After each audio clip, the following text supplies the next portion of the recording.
Welcome to Real Estate Success DFW, the podcast where top producing agents from Dallas-Fort Worth come together to share their stories and strategies behind their success.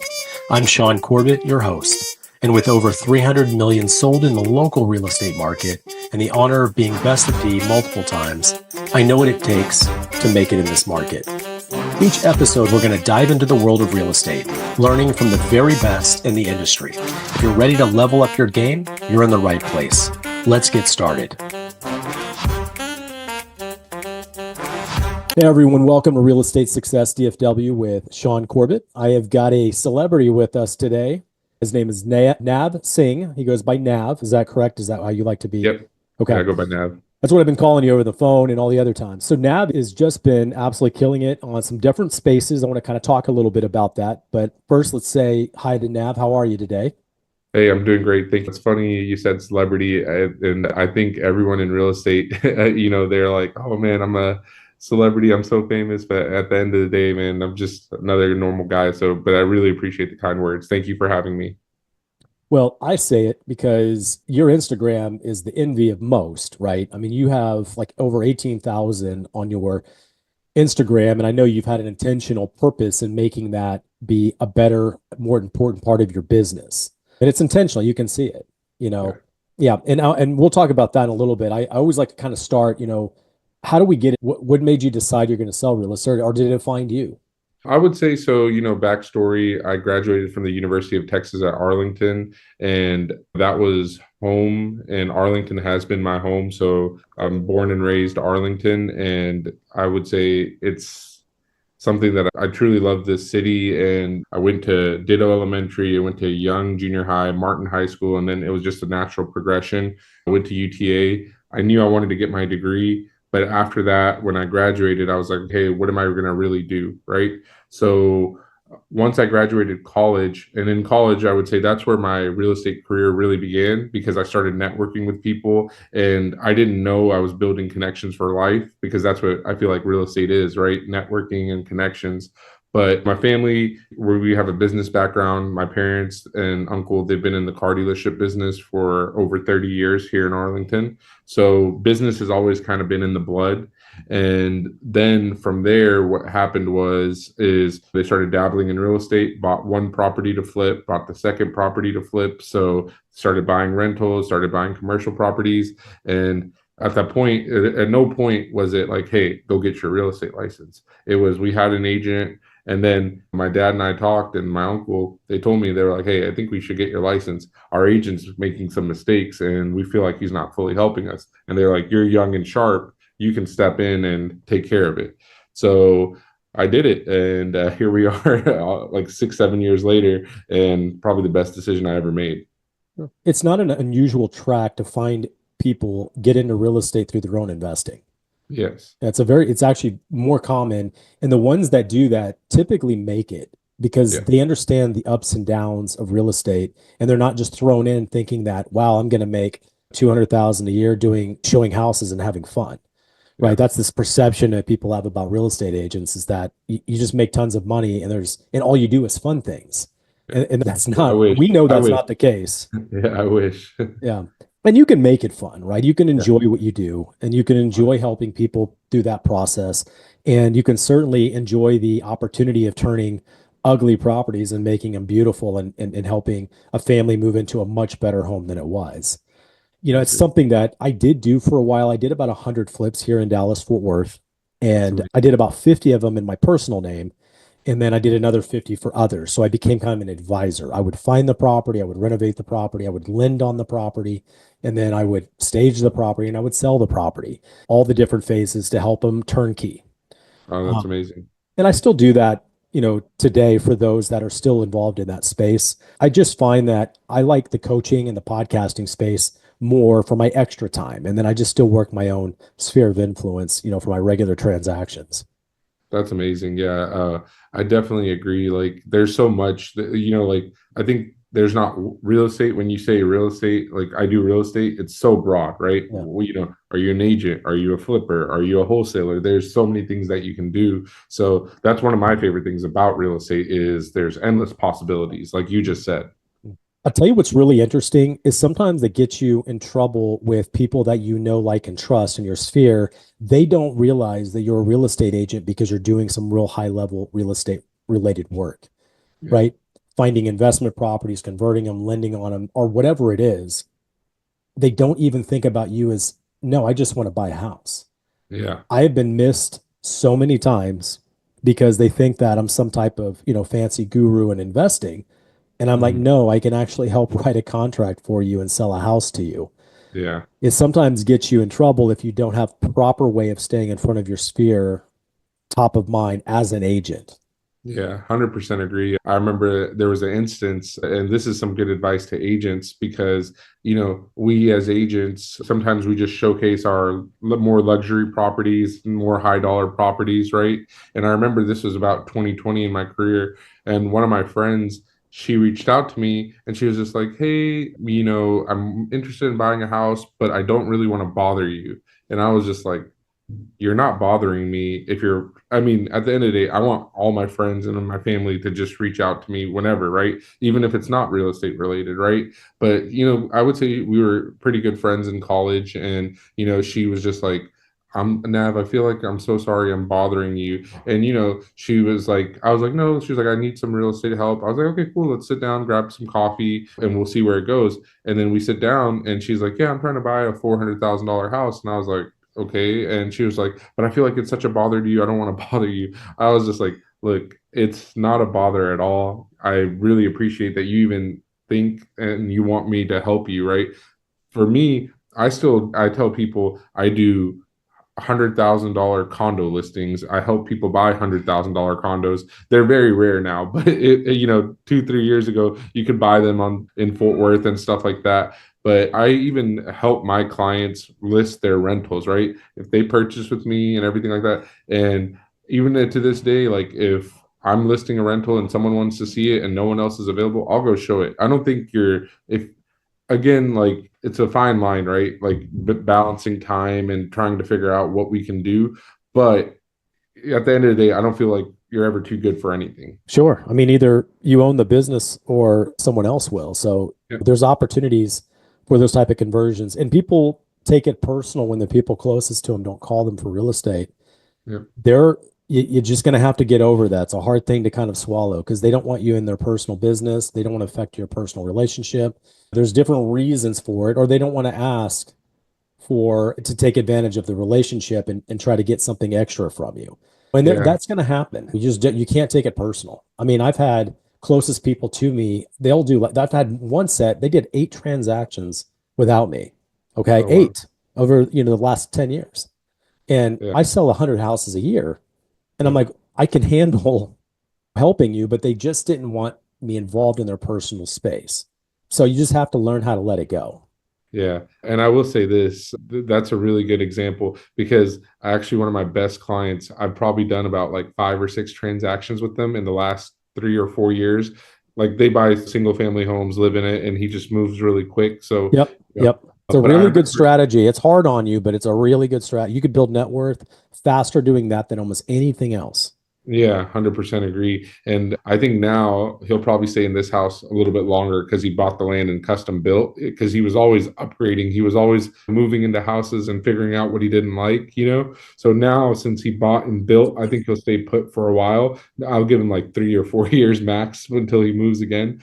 But I remember I saw in 2018 when he did one transaction without me, and we had never done a transaction together at that point. And I felt upset. I was a newer agent. I was like, I let it get to me. But then I didn't say anything crazy to him. I just congratulated him. I was like, hey, if you ever need anything, let me know. And ever since then, I've been his guy for every single rental, every single sale. Like we've done multiple transactions together. And I really think at that point, sometimes you think like, oh, I should unfriend this person. They don't like me. And it was a thought that I had. I'm so glad I didn't. But like sometimes we let our emotions get the best of us. And I think I'm really glad you brought that up. It's really important to manage your own feelings and everything like that.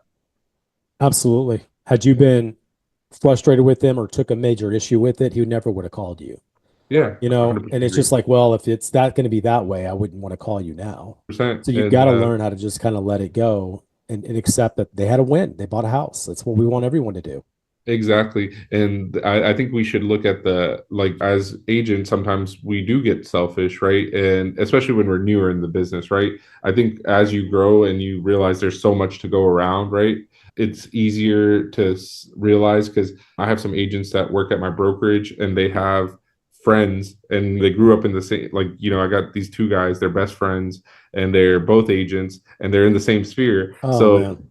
it gets interesting. These guys, they play soccer together, they Yeah. have the same culture, they're like, everything is the same. So I remember these guys have both been with me since 2020. So the first couple deals, it was just like, oh dang, he used him, oh dang, he used him. But now these guys have it down. They do, fun fact is they're doing a client appreciation event together at our office. So in here in the next month, so like in March, they'll be doing a client appreciation event together. But I've just seen them grow as agents as well, and they haven't let them tear apart and affect their friendships. Even their friends are cool with it. Like they just straight up tell them like, oh hey, I'm using him, hey, I'm using him. Can't get them all, so Sure.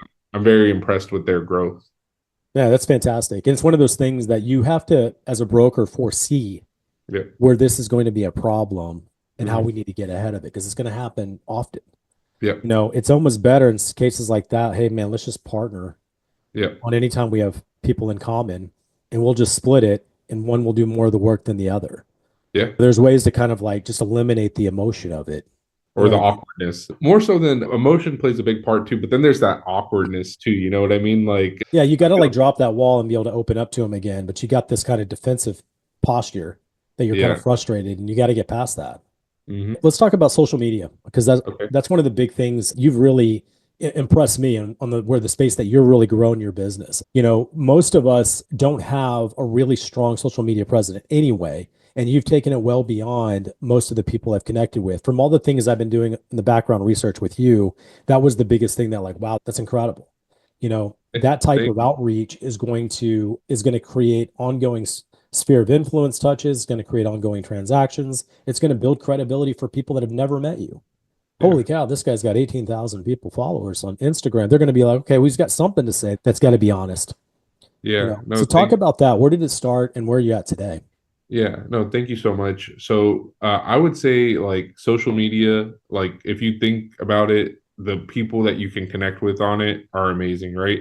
So my videos now, I see NFL players liking them, I see NFL players sharing them, and I'm like, whoa. And they're living in DFW, right? And some of them are like my favorite players that I saw like playing, or I'll get a random like some guy that's really well known in DFW, like a jeweler, for example. He'll like my video, and I'm just like, bro, so and so saw my video. Like it's gotten to that point. It's like mind blowing, right? And it's people that I look up to, kind of, and I'm like, okay, well, and where it all started is I think actually TikTok had a big part of me doing this, right? So I downloaded TikTok back in what, 2019, 2020, when I was just like, let me just dabble in this and see what it is, right? And I didn't really take it too seriously, but I was creating content on it, started selling a couple million in volume from TikTok, and I was like, whoa, okay, this is insane. I'm connecting with people that are moving from Michigan. I'm connecting with people that are moving from Seattle, New York, Chicago, you name it. So I was like, oh, this is really cool, right? And I think the algorithms changed a little bit, and you still have to keep recreating, because that's the one thing with social media. It's forever changing, right? It's good, but it's forever changing. So then, Instagram, I've been doing, just listed and sold videos since 2019. So I think I was a little bit ahead of the curve, because whenever everyone was just doing just listed flyers, I was doing videos. And so, like, the videos you see today are much different from the videos that I used to do back in the day, right? So in 2019, I had a professional videographer. Anytime I closed a nice house, I would take him to the house and I'd be like, hey guys, this is Nav Singh. Today we're in Arlington, Texas, and we just closed on this $500,000 house. Come take a tour with us. And we do the quick drone. So, fun fact, I don't think a lot of people were using drone in real estate in like 2018, 2019, in their videos at least, right? So I started doing that in 2019, and I saw a lot of success from it because people were like, whoa, this is different, and at least in my community, it had never been done before in my sphere, right? So my sphere was like, whoa, like who is this guy, you know? And that really helped me grow. It helped a lot of agents reach out to me because they're like, hey, I want to recreate what you're doing, right? So, you know, I started the team in 2020. And from there, the crazy thing is we've never really put out where I own the brokerage that I'm at, Signature Real Estate Group. I've hired a broker of record because I like doing like the CEO part of stuff, and I have a broker of record that kind of does the compliance part. So from there, it's just been organic, right? Like I never put out hiring ads, and like the people that I connect with social media, the people that reach out to me, it's amazing. Like so social media, I'll stand on the hill. You can build a business. You could put me in a different area like Chicago, you could put me in New York. It would take me like 2 years, 3 years to figure out the market. But if I went over there and I just networked and used social media, I would become a top producing realtor over there. Okay. Well, you give me lots of questions for you. Let me see if I Okay. can get this stripped down a little bit. So how long you been doing it? About, you said 18, 19. Is that Instagram specifically, or is that Both, both? both, Okay. both. So I don't know as much about TikTok, and it's kind of here now. It's not. Yeah. So it's not a space I'm really in, but Instagram has been real important to me. I've only started it about 4 months ago. How about that, huh? Yeah. I've sold 300 million in real estate. I just now started an Instagram account finally. Yeah. So the Instagram, you started about 18, and then now we're at 2025. Has it been a real slow progression, or all of a sudden when you started making some specific changes over the last 1, 2 years is when it really took off? So literally the last year is I was always consistently at like 4,000 to 5,000 followers. And in the last 6 months to a year, when I changed up my content style, because every real estate agent is doing, hey guys, we just closed on this house. We got a very special tour for you. Come check it out. And I'm not knocking it. It works. You got to show your product, right? That's your bread and butter. But then I was like, how do I stand out? Like, what makes me different from every other realtor, right? Or every other brokerage or every other brokerage owner? So I was like, people are moving to DFW, and me and my social media guy, we sat down and brainstormed, and I was like, you know what? We need to tell people what actually is making DFW unique and what's the game changer in DFW. And we just started talking about stuff, and then we talked about the Sphere coming to Dallas. We talked about Universal Studios, and then boom, million views, 2 million views, and it just took off from there. Like it was that people wanted to see what's coming and what's happening. Why are people moving to DFW?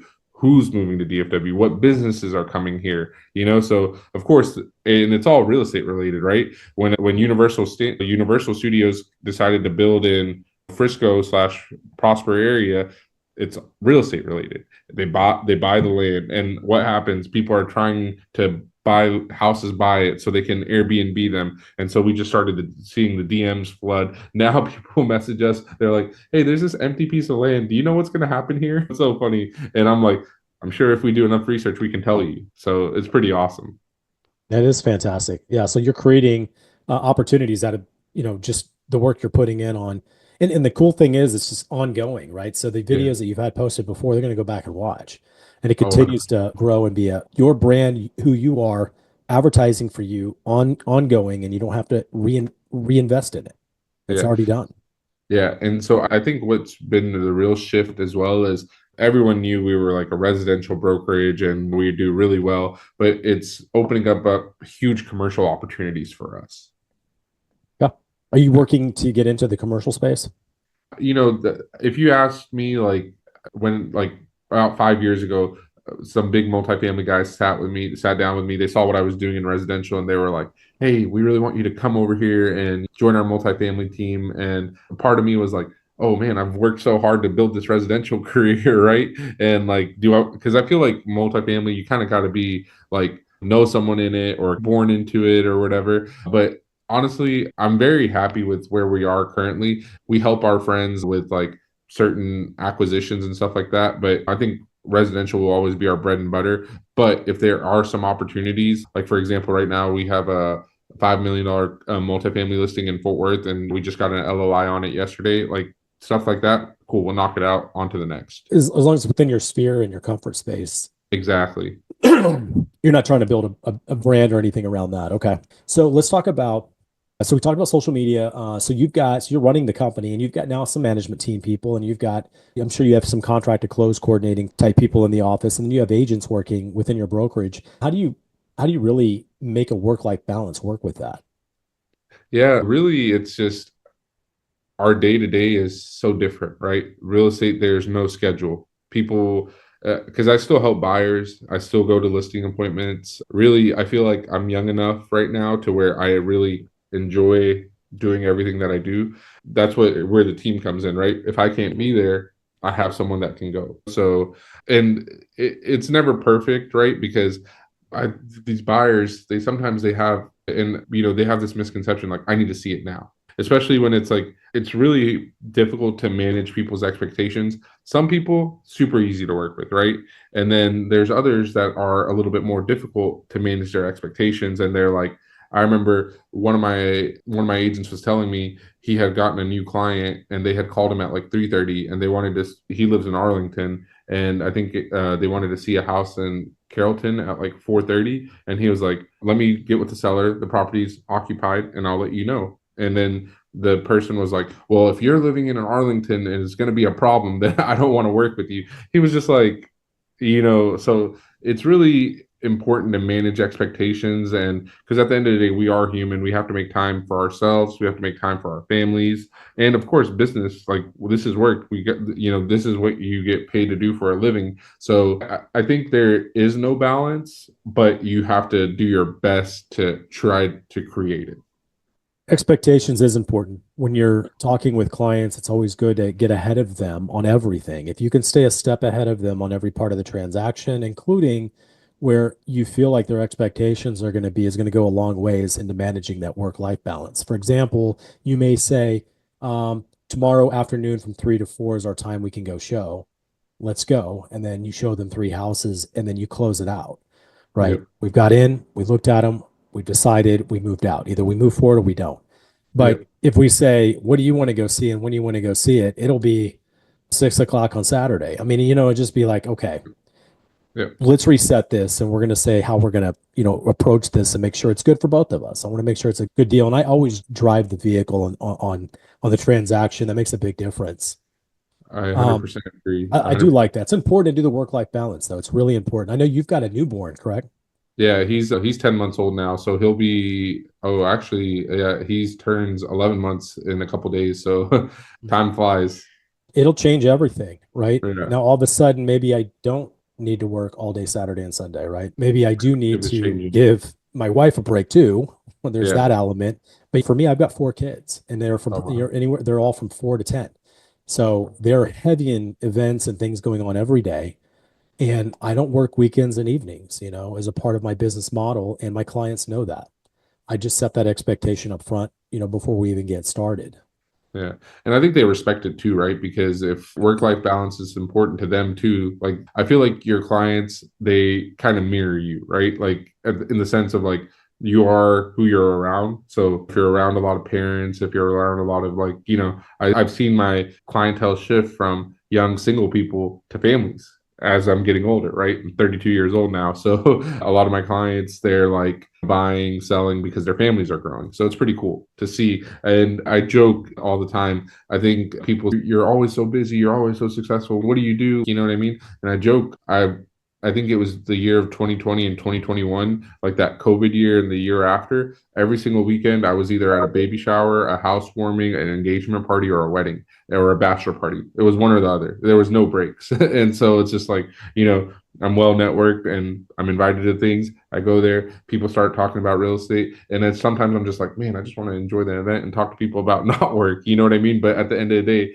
if that's who you are, people think of you as the real estate guy. What are they going to do? What's the most common question we get asked? How's the market? you know? Absolutely. And Yeah. it's important to have a good answer for that, for sure. I had something I was going to throw in there. I'll come back to it. So you obviously you got agents working with you. Are any of them like brand new? Yeah, Okay. we have a couple brand new guys here and they're really sharp. Two of my agents, one of them is actually my little brother. He's at UTA. He's 20 years old and he just closed his first transaction about 3 or 4 months in. So I'm super proud of him. Sourced his own client and everything. Yeah. So for brand new agents, and most of them going Yeah. into this, they're not gonna be successful. I mean, the majority of them are not. In 3 years, like 97% of them are some crazy numbers out. Like it's Yeah. they go through all the trouble to get the license, they give it a good old try, and it doesn't work out, right? And there's reasons for that. So what advice do you have for a brand new agent? So I think you kind of just said it. They give it a try, right? What's the definition of giving it a try, right? Like, did they just make one social media post and say like, "Hey guys, I'm a real estate agent," and then hope for it to work out for them? I got into the industry when I was like what 25, so about 7 years ago. I was very young, quote unquote, right? A lot of times people were like, I was brand new. A lot of times people would come up to me and I'd be at an open house and they'd be like, well, why should we buy from you? Have you ever bought a house? And at that point I hadn't, so I was like, hey, that's a good question. So at that point, what I did was I was like, I need an answer for this question when people say, why should I buy a house from you? So what did I do? I learned the market. And so when someone ever asked me that, why should I buy a house from you? You're 25. I was like, well, here's why, because I know the market better than everyone else. I'm going to get you the best deal on this property. That's why you should be. And that's what they were looking for. They weren't like in the beginning, I thought they were just trying to like not use me, but they wanted to know why. They're going to make their largest investment of their purchase of their life, the most money that they'll ever spend. They want to know that they have a solid advisor and someone who will help them. So I think that's the first thing is knowing your role. People, when you're a real estate agent, people aren't coming to work with you because you have flashy cars or you're the cool person or you give a cool gift at closing. That's not why they're working with you. They're working with you because of your knowledge. So my first challenge to every single real estate agent is that's new is learn the market. What do you know about the market? Pick an area, become an expert in it. Go shake hands, go network with people. Like, you know what I mean? And I think if people can learn that, and I always tell them, if you're coming in here and your back's up against the wall and you're looking for quick money, real estate isn't it.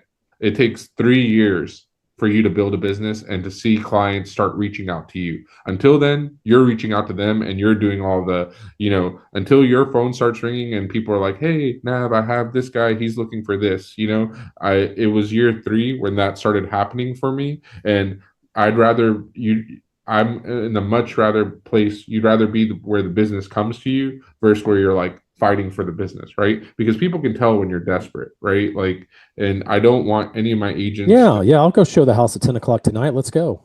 yeah, exactly, right? So I don't ever want my agents to one not be knowledgeable, right? So if you're not knowledgeable, like you need to study, get your knowledge. Like, you should be able to tell me what's the going rate. If you're trying to sell houses in Frisco, you should be able to tell me what the average square foot price is in Frisco. You know what I mean? If you're trying to sell houses in Flower Mound, if you're trying to sell houses in Arlington, because I think our metroplex is so big and people try to spread themselves out so thin and they don't become a master of anything, right? Like that's kind of a problem. So my Well, and you won't be able to have intelligent conversations because you don't actually know the specific market they're trying to buy in. Yeah, you don't know the area, you don't know the neighborhoods. It's an ongoing thing. I like leveraging experience. For example, I'm an open house, I'm a new agent, you're my broker. Hey, my partner Nav and we're now over, 5 million and sold or whatever. Yeah, it's We huge. have you taken care of. We're Yeah. ahead of you on the amount of time and effort we've already put into this space, and you leverage experience. I have people Oh, that do that with me all the time. My partner Shaune and I, and that's yeah. fine for me. I don't mind being a partner with agents that are within my group. I don't have a problem with that. No, I think it's huge because I mean, and for those like the first couple, like, hey, I'm like, come shadow me on my listing appointments. If come shadow me when I'm taking buyers out, like that. Because the thing is, I can teach you how to write a contract. I can teach you how to do this. I can teach you a script. All good, right? But a real life situation is not as much as a script, right? So if you like, because at the end of the day, if you're like in a real life situation, you're not going to be like, let me think to what to do. You know what I mean? You have to be quick on your feet. And so like I always tell agents like, hey, we'll learn by experience, right? If I teach you everything you need to do on a listing appointment, right? And that's your first day, I teach you everything you need to do on a listing appointment. And then your first buyer comes around, you're going to be like, oh, dang. I wish I had that, or vice versa, right? If I teach you everything how to handle from a buyer from step A to step Z, and then the first thing you get is a listing appointment, it's just like you don't know what to do. So I'd rather be with you in that situation, go with you, and like, hey, let's learn by experience, right? Like, what are their expectations? What, let's get them pre-approved, or let's get their listing ready. Let's put you in that situation, because I think I've noticed a lot of times, and the newer agents, this is not anything that they're doing wrong. They want to know everything. That's great, but at the end of the day, it's impossible to drink from a fire hose. Right. I mean, there's a lot you're just not going to get. Yeah, You got to do it. yeah, You and I have sold enough real estate. We've seen it. We know how to respond and react when things happen. But when it's the first time for everything, it's very stressful. I You know, agree. And I think that's one good thing that you bring up too. When I got into the industry, I learned this very early on, and I think it would be one of the biggest reasons for my success is if it's in my control, and if something's going wrong and it's in my control and I can do something to change it, great. Then let me fix it. And even if that, because a lot of time we're just managing emotions and people, right? So if I can't do anything and the deal is about to fall apart and I've done everything I absolutely can, well, I did everything I absolutely can. And if the deal is going to fall out and it's going to fall through, it's not the end of the world. Somebody else will come in and buy it, or I'll take my client to a different property. But just managing that expectation is, as long as you did everything that you can do, and that's all you can really do. You did everything you could, and the deal still fell through. Now, if there's something that you could have done, from next time, right? Or you can always go back, right? But at the end of the day, I think having that knowledge of like, I've done everything I can, so I'm good. You know what I mean? And that's why I don't ever have any regrets in real estate or anything like that, because I truly try to do everything that I can. And, no one's perfect, but that kind of really helped me get past a lot of the small stuff, right? Like the stress, like, oh my God, my deal is going, you know what I mean? I don't want to be a high stress person. I'd rather be very calm and relaxed. sure. And not be reactive. Yeah. Right. How do we build a team? I mean, so do you have teams at your office now? Are you starting to Yeah. actually set up individual smaller teams? Or Yeah. are you a team all together and everybody works together? No, so I have individual agents at the brokerage, and then I have my own personal team that has about 8 agents on it. And so we have a couple guys that have their own smaller teams. So I think I saw you did a podcast with Dylan, and I liked what he said. I liked what he said about teams. Like, it's like someone comes in and they're all over the place, and I really agree with him. But to me, a team is someone who really, they like, there's different definitions, right? Every single team is different. For me, for my team, what they get is they're looking for a little bit more coaching, a little bit more one-on-one, a little bit more branding, right? Whereas my individual agents, they're good on their own. They don't need as much hand holding, and they want to just be on their own and be their own brand. Because at the end of the day, I don't want anyone going out of their way to brand Signature Real Estate Group. I think like Signature Real Estate Group, that's the brokerage. We work in partnership with the agent, but at the end of the day, the agent is the brand. So, Shaune, if you don't mind me asking, what's the first brokerage you ever started with? Is it a little complicated? I never worked for a broker, really. Oh, okay. I, I Well, I started and sold real estate out of my garage pretty much, and no one ever taught me how to work with buyers or sellers. It's a little oh, complicated, but I worked okay. for a company. His name was Floyd Dackel. He ended up dying after that, but he didn't teach me anything. I needed to park my license with somebody. Yeah. No, I didn't work for KW. I didn't work for Coldwell, so I don't have any relatable experience there. Yeah. So, but I guess one where I was going with it is like, did you say his name was? Floyd, yeah, Floyd Dackel. Yeah. So nobody came and worked with you because you worked with Floyd, right? Right, For absolutely not.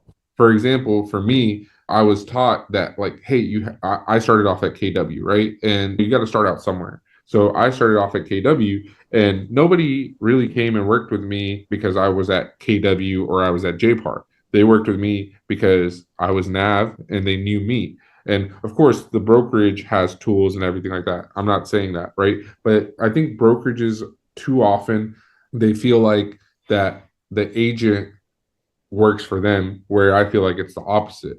As a brokerage, we work for you. The agents are like bosses. They have to tell us what they need, what they want, right? And it's our job to provide. So I think it's everyone has a different outlook on that. But to me, I have some agents that, they're happy being single individual agents and that's all they want to do. They don't want to be responsible for others.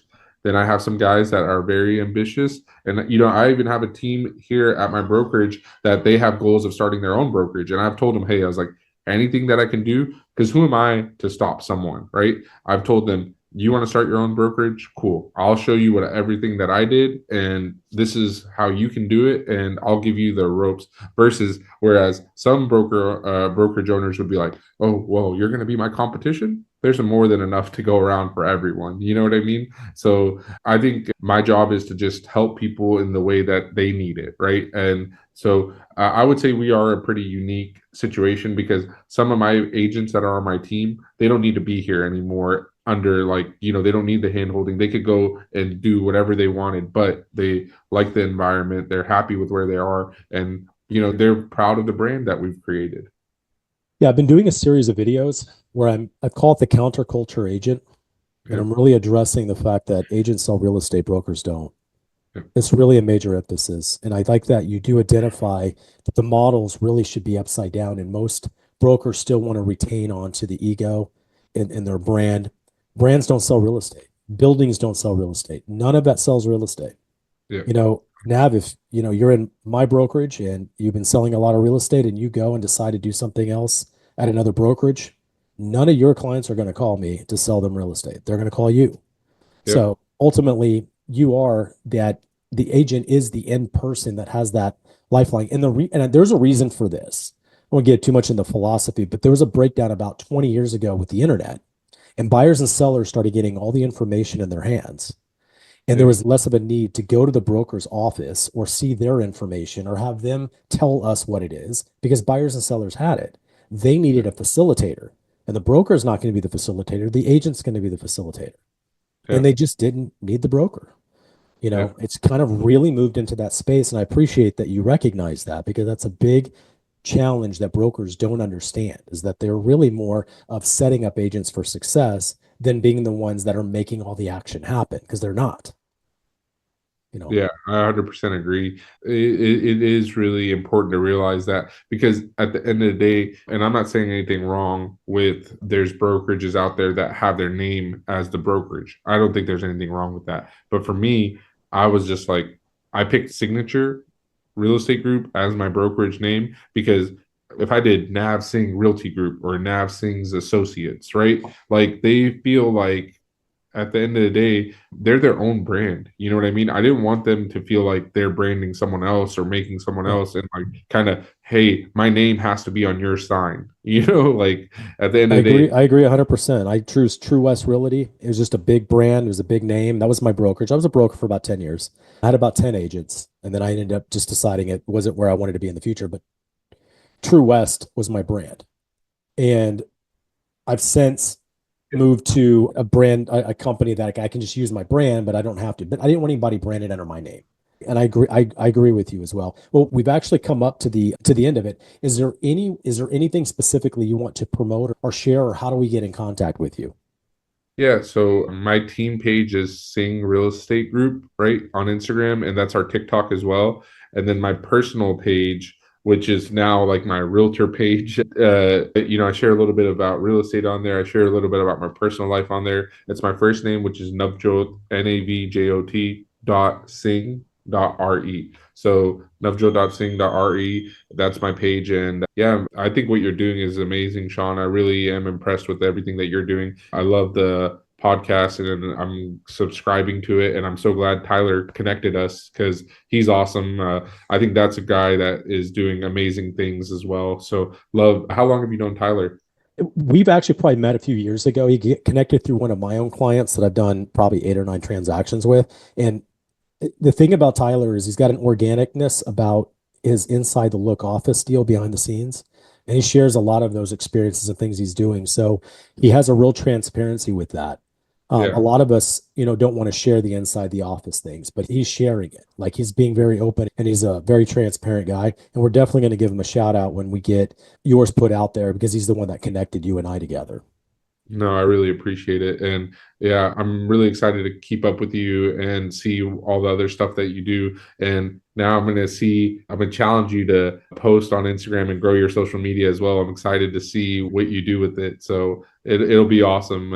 It's the best thing you could ever do. And it's just like you said, I can really tell you lead from a place of wanting to give back to the people. And that's amazing. So you don't see that a lot out there. So I really appreciate what you're doing.